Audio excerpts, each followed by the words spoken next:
मथुरा वृंदावन में प्रस्तावित बांकी बिहारी कॉरिडोर निर्माण के लिहाज से प्रशासन ने तय किया है कि अभी बांकी बिहारी मंदिर की परिधि 5.65 एकड़ में कोई भी सरकारी निर्माण कार्य नहीं होगा।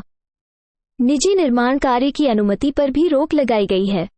मंडलायुक्त और डीएम के बीच हुई वार्ता के बाद इस पर सहमति बनी है।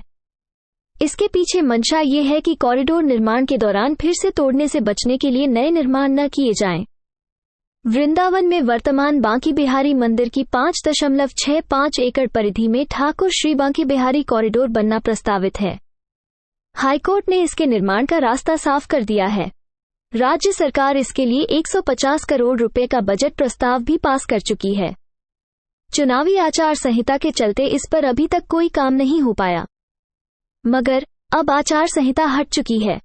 ऐसे में प्रशासन इसको लेकर अलर्ट हो गया है, मगर अभी शासन की निर्माण संबंधी गाइडलाइन का इंतजार किया जा रहा है।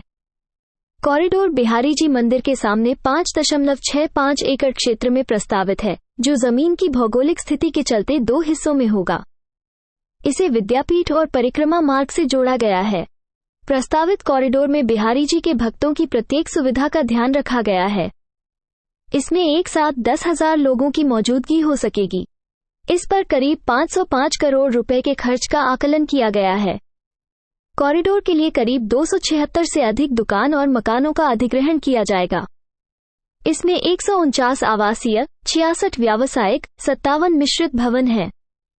जमीन अधिग्रहण और निर्माणों को ध्वस्त करने की कार्रवाई होनी है, मगर अभी तक इसके संबंध में गाइडलाइन प्राप्त नहीं हुई है।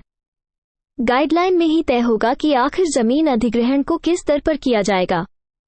जिन लोगों की जमीन ली जाएगी उनको मुआवजे के साथ ही कॉरिडोर में कुछ दिया जाएगा या नहीं। प्रशासन 300 निर्माणों के सर्वे और उनकी कीमत के आकलन में जुटा। बांकी बिहारी कॉरिडोर के लिए प्रशासन जमीन अधिग्रहण की दिशा में विचार करने में लगा है। 300 के करीब निर्माणों को हटाने के लिए चिन्हीकरण पहले ही हो चुका है, मगर अब फिर से एक बार पुख्ता सर्वे कराने और जमीन की एवज में दिए जाने वाले मुआवजे की कीमत तय करने में जुट गया है। ये पूरा खाका राज्य सरकार को भेजा जाएगा। उसी अनुसार जमीन अधिग्रहण के लिए मुआवजा राशि जारी होगी। बांकी बिहारी कॉरिडोर के लिए 5.65 एकड़ जमीन का अधिग्रहण किया जाएगा। स्थानीय लोगों को जमीन देने के लिए मनाना प्रशासन के लिए बड़ी चुनौती है। जमीन अधिग्रहण की प्रक्रिया पूरी होने के बाद ही प्रशासन आगे की दिशा में कदम बढ़ाएगा। सरकार ने श्री बांकी बिहारी कॉरिडोर के लिए 150 करोड़ के बजट का प्रावधान किया है, मगर अभी तक कोई गाइडलाइन स्थानीय प्रशासन को प्राप्त नहीं हुई है।